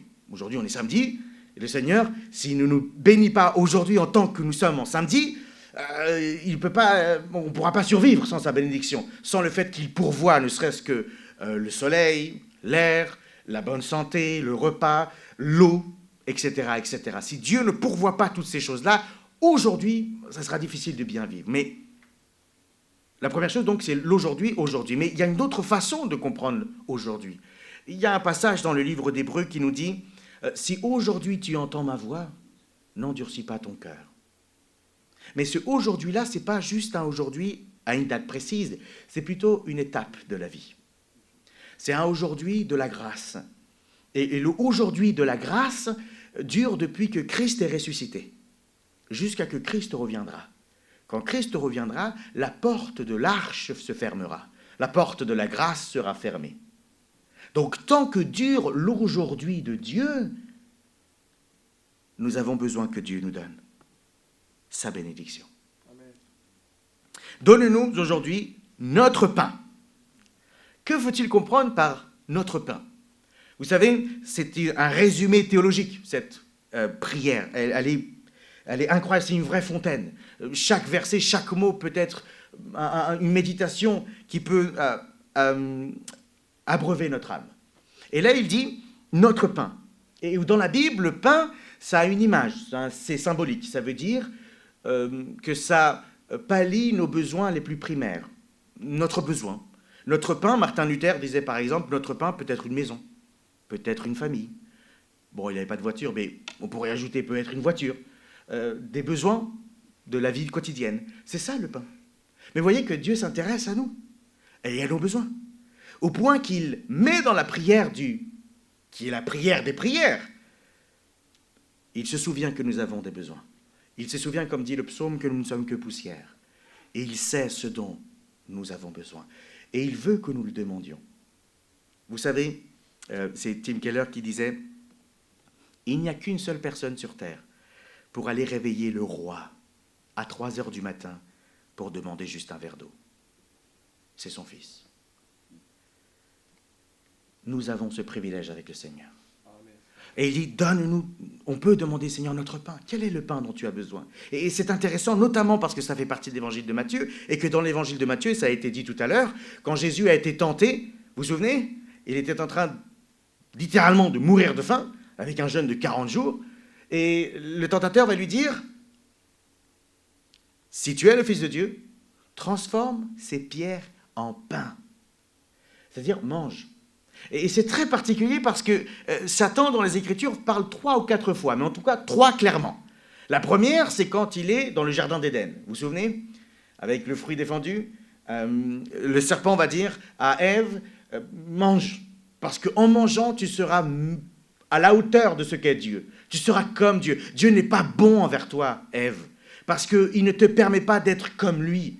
Donc Dieu n'est pas bon, mange ce fruit-là. Dieu n'est pas bon de te mettre dans une condition qui est inférieure à la sienne. Mange. Alors elle a mangé et elle a donné à son mari. Vous connaissez l'histoire, la chute de l'humanité. On avance dans l'histoire et vous avez le livre de Job. Vous vous souvenez ce que Satan dit à Job? Dieu demande à Satan, d'où viens-tu? J'ai fait le tour de la terre. Et il dit, tu as vu mon serviteur Job? Il m'est fidèle, il est bon. Alors Satan va lui dire, oui, mais c'est parce que toi, tu es bon envers lui. Tu lui as donné beaucoup d'enfants, tu lui as donné une grande maison, tu lui as donné beaucoup de richesses. Enlève-lui tout cela et tu verras s'il ne te renie pas. Dans Genèse 3, nous avons un Dieu qui n'est pas bon, et dans Job, nous avons un Dieu qui est trop bon. Dans la tentation avec Christ, c'est particulier parce qu'il va lui dire, transforme-toi ces pierres en pain. En d'autres termes, Dieu n'est ni trop bon ni pas bon, il est indifférent à ton besoin. Toi, supplée tes propres besoins, pallie tes propres besoins. Tu as des besoins, retrousse tes manches et fais en sorte de ne plus en avoir. Mais à quelles conditions? À quelles conditions? Au point où Christ aurait succombé aux conditions de Satan. Donc, qu'est-ce que je veux dire par là?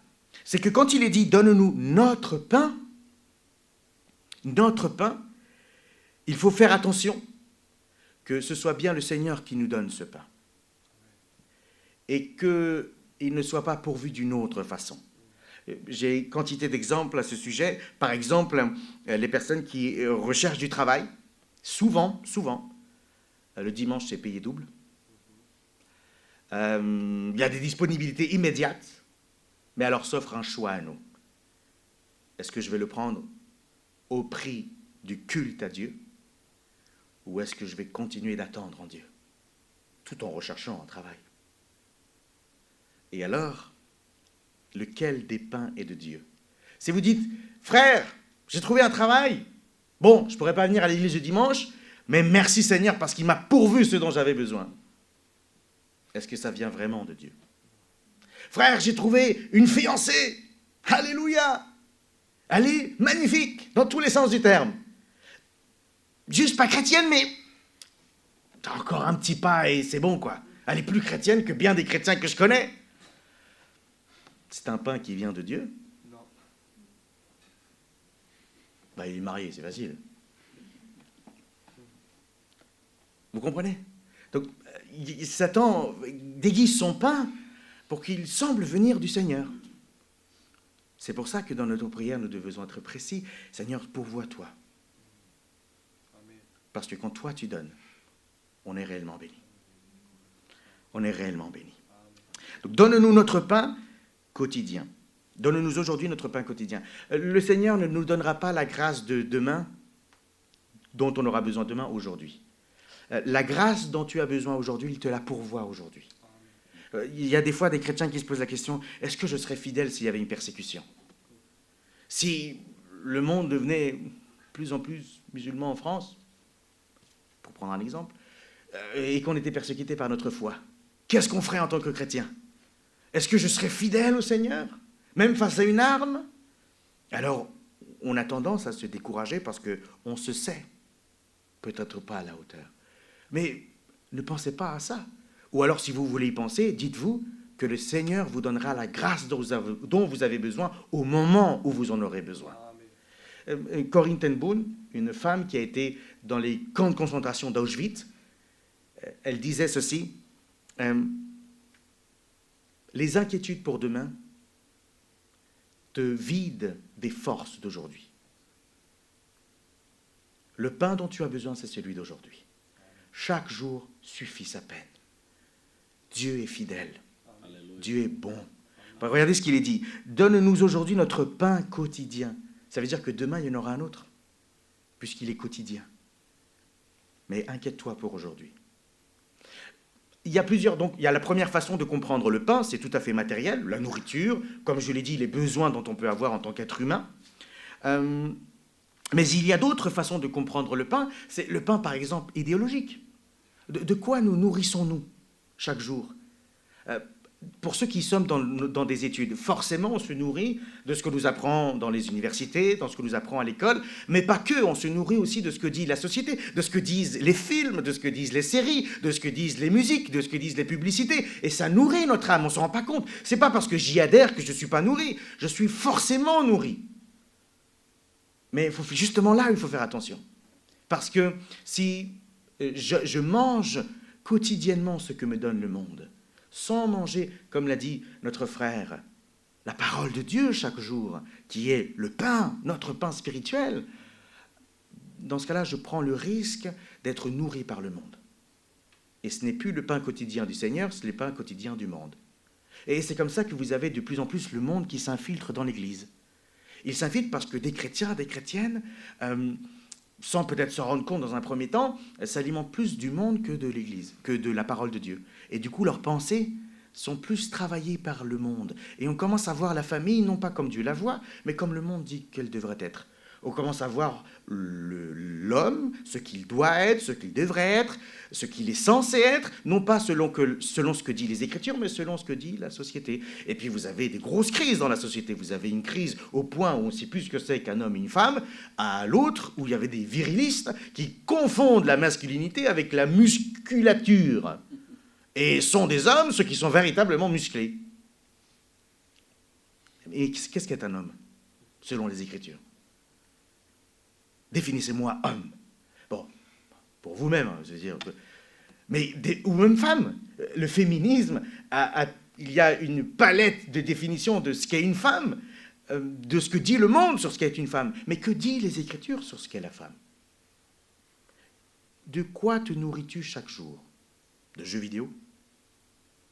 De films, de séries, ou même de livres? Seulement des livres, peut-être pas mauvais en soi, mais qui n'est pas le livre des livres. Demande au Seigneur, quand tu ouvres ta Bible, Seigneur, donne-moi mon pain quotidien. Amen.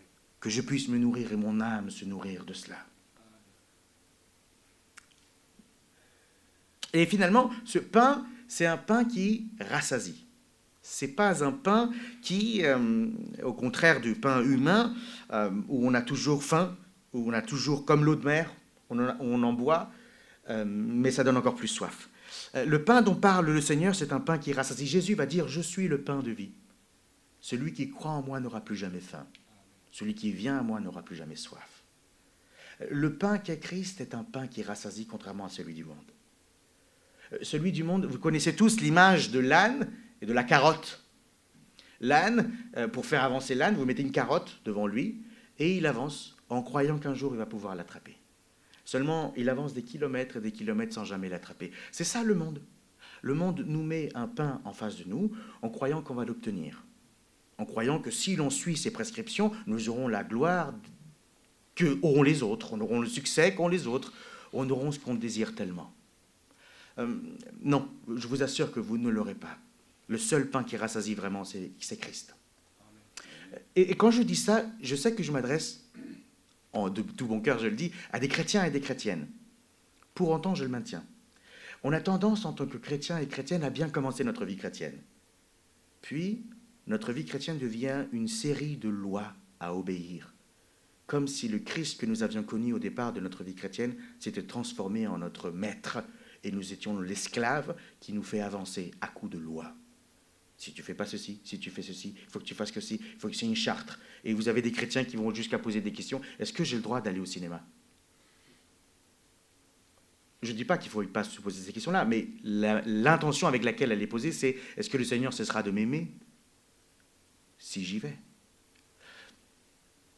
Le pain qui rassasie, c'est aussi pour les chrétiens. Je le dis par ma maigre expérience, il nous arrive même de servir le Seigneur alors que nous sommes affamés encore, dans notre cœur. On sert Dieu, on fait ce qu'on a à faire, on le fait de bon cœur, mais il manque quelque chose dans notre cœur. C'est comme Marie et Joseph. Marie et Joseph, qui étaient les parents de Jésus, Marie, la mère biologique, Joseph était le beau-père, ils ont marché pendant 3 jours sans Jésus. Alors, je suis père que depuis quelques années. J'ai du mal avec ce passage. Je ne veux pas juger d'une mauvaise façon Joseph et Marie, mais quand même se rendre compte au bout de 3 jours que Jésus n'est pas là. Ils étaient très occupés quand même. C'est pas 1 heure ou une journée, c'est 3 jours. Jusqu'à qu'ils ont dû faire demi-tour pour aller le retrouver. Ça paraît invraisemblable, mais ça nous arrive à nous aussi en tant que chrétiens, où l'on marche notre vie chrétienne sans le pain qu'est Christ pour nous. Revenons à la source et rassasie-toi. Et quand tu te rassasies auprès de Christ, tu redécouvres et tu regoutes à la joie avec laquelle tu servais le Seigneur au début. Tu regoutes à l'amour avec lequel tu servais le Seigneur au début. Tu regoutes à l'émotion, le sentiment qui t'anime, que tu as peut-être perdu. Mais il ne se retrouve pas autrement que en demandant à Dieu, Seigneur Jésus, sois à nouveau mon pain aujourd'hui. Spurgeon disait, Dieu est plus disposé à donner que nous le sommes à recevoir. Dieu veut donner parce qu'il est bon. Rappelez-vous que dans le contexte de notre Père, c'est justement que la prière s'appelle le Notre Père. Père, c'est ce qu'il est pour nous. J'avance et je finis. Il est dit, pardonne-nous nos offenses, comme nous aussi, nous pardonnons à ceux qui nous ont offensés. C'est intéressant que le pardon des péchés arrive à ce moment-là de la prière. On aurait tendance, nous, en tant que chrétiens, à le mettre en premier. Je sais que je suis pécheur. La première chose à dire, Seigneur, pardonne-moi, je suis pécheur. Mais non. Dieu dit non, d'abord, que mon nom soit sanctifié. Ensuite, que mon règne vienne. Ensuite, que ma volonté soit faite. Ensuite, dis-moi ce dont tu as besoin. Et ensuite, dis-moi ce que tu as fait de mal. C'est très intéressant que ça vient dans le lieu de notre Père. Ça prouve l'importance de confesser ses péchés. Mais ça ne vient pas en premier. Ça ne veut pas dire que ce n'est pas important, mais ça veut dire qu'il y a des choses plus importantes que cela. Et le Seigneur aussi dit par là qu'il s'intéresse à notre confession. C'est important que de confesser nos péchés au Seigneur. Je dirais même que de nommer nos péchés au Seigneur. Le pardon, c'est le cœur de l'Évangile. Nous sommes pardonnés pour pardonner. C'est pour ça qu'il dit « Pardonne-nous nos offenses comme nous pardonnons à ceux qui nous ont offensés ». Si nous ne pardonnons pas, c'est probablement parce que nous n'avons pas été pardonnés. C'est probablement parce que nous n'avons pas joui du pardon. C.S. Lewis, peut-être que vous connaissez, disait ceci, être chrétien, c'est pardonner l'impardonnable aux autres, parce que nous avons été pardonnés. On nous a pardonné l'impardonnable à nous-mêmes. Il n'y a que ceux qui ont goûté le pardon qui peuvent pardonner. Il n'y a que ceux qui sont aimés et se savent aimer qui peuvent aimer. Et dans la vie chrétienne, le pardon est fondamental. Je dirais même, si vous allez vous marier, c'est souvent des thèmes qui reviennent dans la jeunesse, il faut que vous sachiez pardonner. Et qu'est-ce qu'un mariage réussi? C'est un mariage qui sait pardonner. C'est quoi l'Évangile? C'est une histoire de pardon.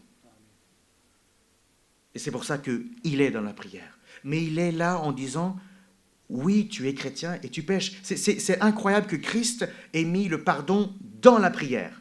Parce que c'est souvent nos péchés qui nous empêchent de nous approcher du Seigneur. On se dit, j'ai mal fait, c'est pas la première. Je compte plus le nombre de fois où j'ai péché dans la même chose. Et on se dit, Seigneur, c'est bon. J'ai trop honte pour revenir vers toi. Et on se dit, le Seigneur aime écouter les saints. Le Seigneur aime écouter les Daniel, les Joseph, les apôtres Paul. Mais les gens comme moi. Mais c'est justement pour les gens comme nous que le Seigneur a dit cette prière. À qui s'adresse ou qui doit dire « Pardonne-nous nos offenses » si ce n'est ceux qui ont offensé le Seigneur. Tu pêches dans ta vie? Cette prière est pour toi. En fait, le Seigneur, même en péchant, nous donne une bonne raison de continuer à prier. C'est qu'il est prompt à pardonner. Alors que le péché ne soit plus une barrière pour nous approcher du Seigneur, mais qu'à l'inverse, le pardon qu'il nous offre soit un moteur de nous approcher de lui. Je termine. Comme nous aussi, nous pardonnons à ceux qui nous ont offensés. Le pardon, vous le savez, c'est une décision. Il ne faut pas attendre de le ressentir. C'est quelque chose qui doit être fait dans notre vie. Encore une fois, parce que nous avons été pardonnés par le Seigneur. Quelqu'un disait très sagement, ne détruis pas le pont par lequel un jour tu vas passer toi-même. Si on ne pardonne pas, on détruit un pont. Mais un jour, tu voudras toi-même être pardonné. Et tu auras détruit ce pont. Alors, de la même façon que le Seigneur t'a pardonné, pardonne. Je termine, il y avait un frère de l'église qui était très mal, il ne se sentait pas bien, il refusait même de descendre au culte. Alors, je l'ai vu et on a discuté un peu. Et il me dit, voilà, il s'est passé quelque chose dans ma famille, ma fille qui est majeure, des choses ont été faites avec un autre frère de l'église, etc. Et il se sentait horriblement mal, en colère. Alors, il me dit, je sais que je dois pardonner. Et au nom de tout ce que j'ai fait dans ma vie, je devrais le pardonner facilement, mais j'y arrive pas. Alors je lui ai dit, mais quelle est la base de ton pardon? Sur quoi est-ce que tu vas chercher des forces pour pardonner? Sur les bêtises que tu as faites toi dans ta jeunesse. Et lui, il en avait fait particulièrement. Mais ce n'est pas au nom du mal que tu as fait que tu pardonnes. Paul dit, pardonnez-vous comme Christ vous a pardonné. La raison pour laquelle je pardonne ne se trouve pas dans mes bêtises passées, ni dans mes péchés passés. Elle se trouve en Christ. Si j'expérimentais le pardon en Christ, alors je pourrais le donner également. On vit dans un monde déchiré. On vit dans un monde de violence. On vit dans un monde de crainte, de peur, où une personne qui, pour un mauvais regard, mal interprété, peut aller jusqu'à enlever la vie. C'est le moment en tant que chrétien que d'être lumière du monde et que nous puissions savoir pardonner. parce que nous le sommes. L'ennemi de nos âmes va nous faire croire que nous ne le sommes pas, nous ne le sommes plus, ou nous ne le serons plus.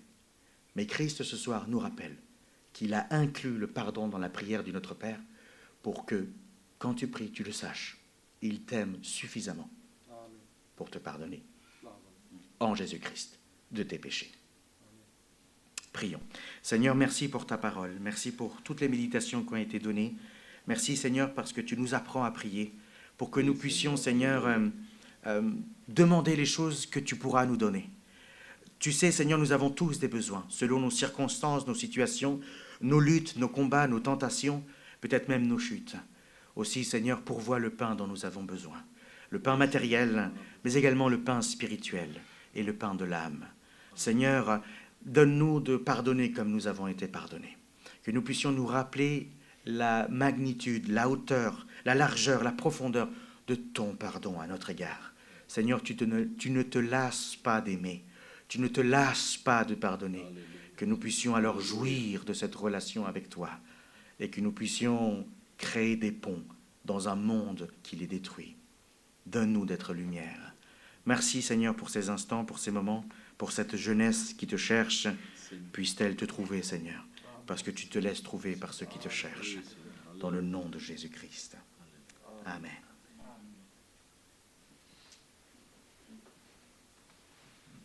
On ne peut que dire que le Seigneur soit glorifié et que notre frère Samuel soit béni.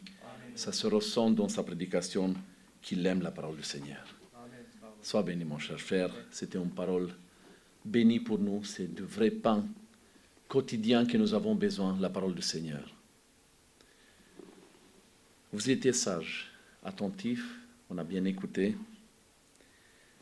Et je pense qu'en conclusion ce soir,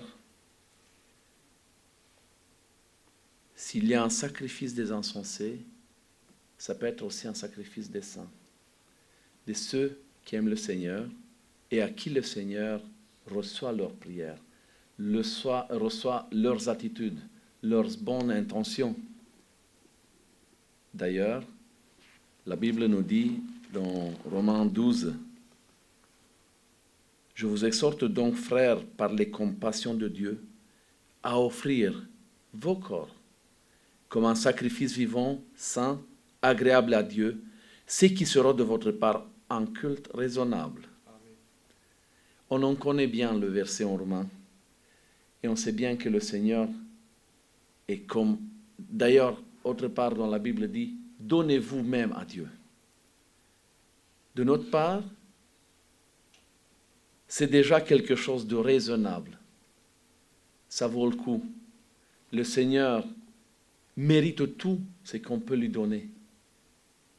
Non pas qu'il a besoin, comme ça a été prêché, mais que lui veut se glorifier au travers de nous. Nous avons une chanson qui dit « Christ seul me suffit ».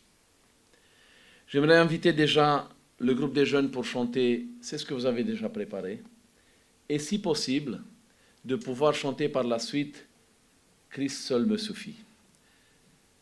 Et si nous chantons ça, attention, c'est une demande, c'est une affirmation que nous faisons, c'est quelque chose que nous disons, écoute, derrière le monde, devant c'est le Seigneur. Ce soir, demain et jusqu'à dans l'éternité, Christ seul me suffit.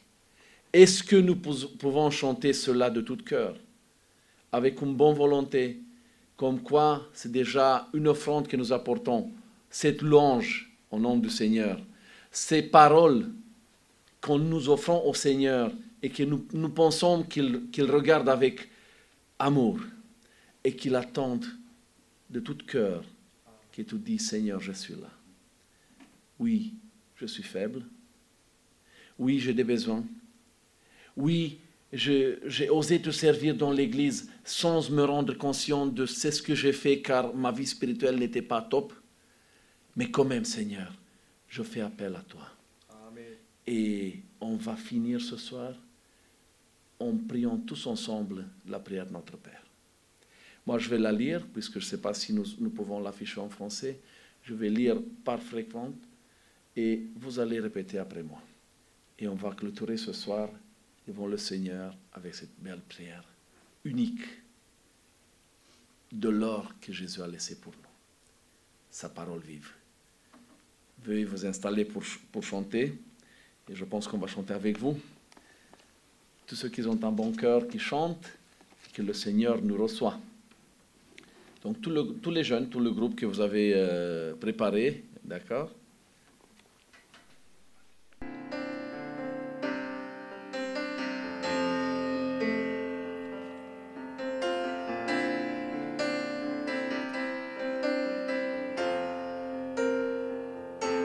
Au-dessus des puissances, au-dessus des rois, au-dessus de la nature et de la création, au-dessus de tous les grands des hommes sages, bien avant le monde tu existais. Au-dessus des royaumes, au-dessus des trônes, au-dessus des merveilles que ce monde a connues, par-dessus tous les trésors de la terre, rien ne peut mesurer ta valeur. Crucifié, seul abandonné, tu as souffert, méprisé, rejeté, telle une rose foulée par nos pieds. Tu m'as sauvé, tu m'as aimé, par-dessus tout. Crucifié, seul abandonné, tu as souffert, méprisé, rejeté, telle une rose foulée par nos pieds. Tu m'as aimé, tu m'as aimé, par-dessus tout, au-dessus des puissances, au-dessus des rois, au-dessus de la nature et de la création, au-dessus de tous les plans des hommes sages, bien avant le monde tu existais. Au-dessus des royaumes, au-dessus des trônes, au-dessus des merveilles que ce monde a connues, par-dessus tous les trésors de la terre, rien ne peut mesurer ta valeur.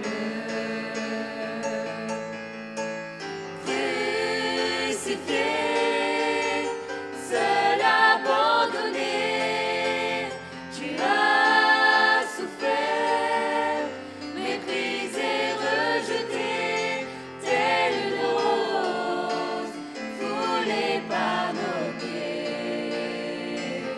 Tu m'as sauvé, tu m'as aimé, par-dessus tout. Crucifié, seul abandonné, tu as souffert, méprisé, rejeté, telle une rose foulée par nos pieds. Tu m'as sauvé, tu m'as aimé, par-dessus tout. Amen.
suivre Jésus, oui pour toujours, oui pour toujours. En mon cœur j'ai choisi de suivre Jésus, oui pour toujours, oui pour toujours. La croix devant moi, le monde derrière moi, oui pour toujours, oui pour toujours. La croix devant moi, le monde derrière moi, oui pour toujours, oui pour toujours.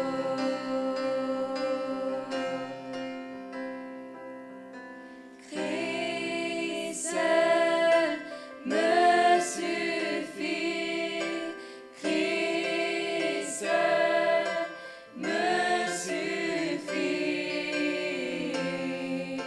Tout ce dont j'ai besoin est en toi, tout ce dont j'ai besoin.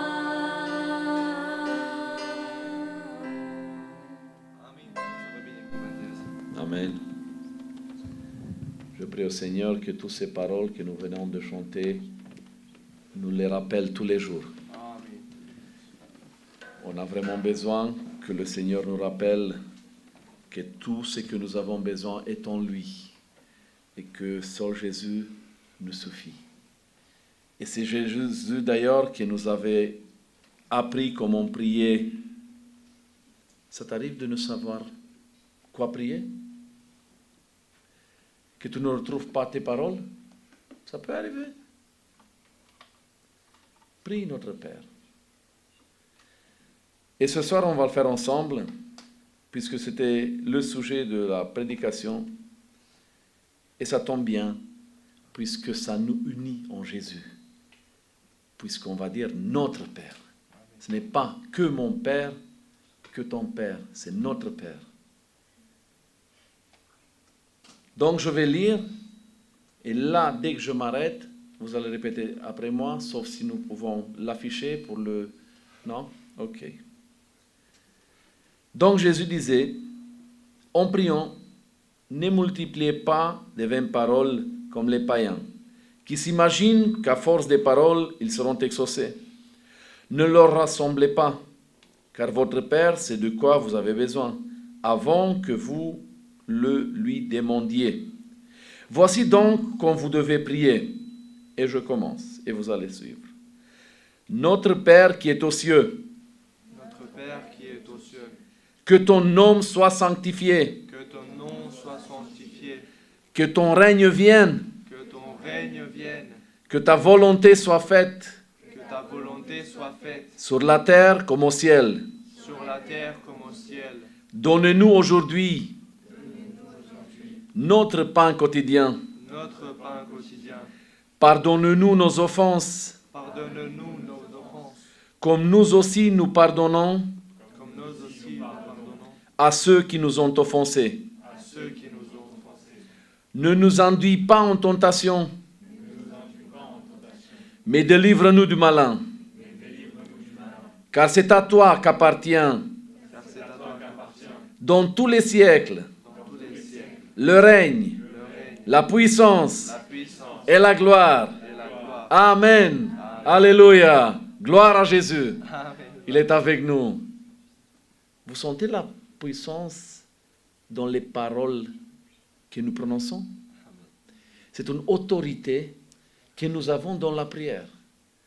Sachez qu'un oui ou un non, ça compte beaucoup. D'autant plus l'autorité que nous prononçons dans la prière et que nous proclamons que le royaume du Seigneur vient. Il viendra. C'est lui qui a décidé. Amen. Et c'est pour cela notre Père nous a bénis ce soir. Et même pour notre pain quotidien de ce soir, le Seigneur a su prendre en charge. Et je voudrais dire merci à ceux et à celles qui ont préparé ce qu'on va manger ensemble, car nous avons besoin même de ce pain quotidien. Et il est là, et nous prions et nous remercions le Seigneur. Je vais prier pour tous et après on va se réunir de l'autre côté et on va prendre un moment de partage ensemble. Notre Père, je te remercie pour toute la communion fraternelle que nous avons eue ce soir. Amen. Pour toutes les bénédictions spirituelles que tu nous as données, pour toute la parole qui a transpercé nos cœurs, nos pensées, et que tu vas laisser ces graines de pouvoir pousser, de pouvoir grandir, de pouvoir apporter du profit pour notre vie spirituelle, Seigneur. Aide-nous à pouvoir faire attention à chaque fois que nous rentrons dans ta maison, car ta maison, c'est une maison de prière. Et c'est ici que nous retrouvons notre bien-être spirituel, que nous retrouvons ta parole. Je te remercie de tout cœur, mon Seigneur, pour tout ce que tu as fait au travers de mes frères, que tu as regardé avec plaisir, avec amour, toutes les chansons, les cantiques que nous avons apportés pour ta gloire, Seigneur. Que tu nous as bénis, que tu as béni mes frères qui ont parlé de ta parole. Et maintenant que tu vas bénir notre moment de partage fraternel ensemble. Je te demande de nous bénir, Seigneur, parce qu'on a tous besoin les uns des autres. Et si on va être unis, on va être de plus en plus fort, parce que tu es avec nous. À toi soit la gloire. Amen. Amen.